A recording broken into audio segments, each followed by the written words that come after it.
First आपण काय केलं, स्किन जज केली. स्किन जज केल्यानंतर ती ऑइली आहे का, तिला टी झोन एरियावर ऑइल येतं का, हे सगळं बघितलं. त्याच्यानंतर आपण फर्स्ट तिला आपण क्लिन्झिंग यूज केलं, शेहनाजचं नॉन ग्रीसी प्रोडक्ट आपण तिला यूज केलं.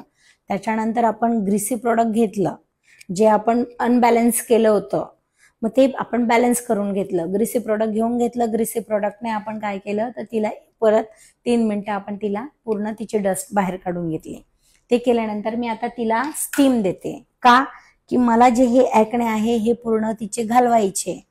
माझा हा अनुभव आहे. मला बरेच लोकांनी मागे, बरेच नाही, मग 1-2 लोक असे होते की त्यांनी मला मेसेज केले की मॅम चुकीची पद्धत आहे, खीळ काढणं ही चुकीची पद्धत आहे.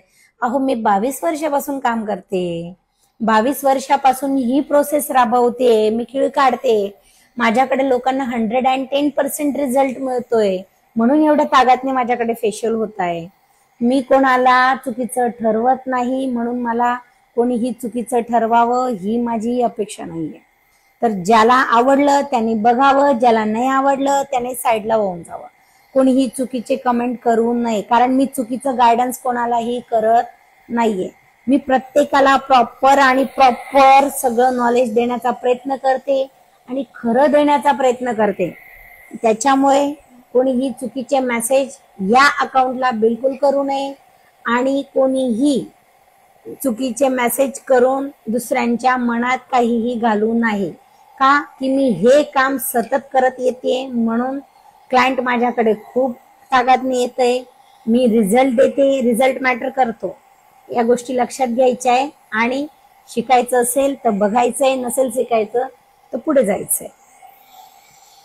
1 मिनिट बेटा. स्टीम दिल्यानंतर मी हिचे जे आहेत सगळी जी घाण आहे ऍक्नेची ती काढते.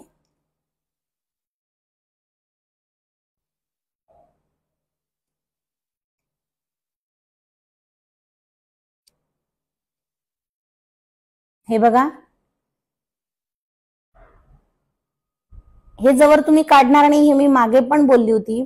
ज्यावेळेस मी स्किन ट्रीटमेंट तुम्हाला दाखवल्या होत्या त्यावेळेस पण तुम्हाला मिनी फेशियल ज्यावेळेस मी दाखवलं होतं त्यावेळेसही तुम्हाला मी म्हटली होती की जवळ तुम्ही काढणार नाही तवर क्लायंटला रिझल्ट येणार नाही. तुम्ही किती भारीतले प्रोडक्ट वापरले तरी क्लायंटला रिझल्ट मिळत नाही.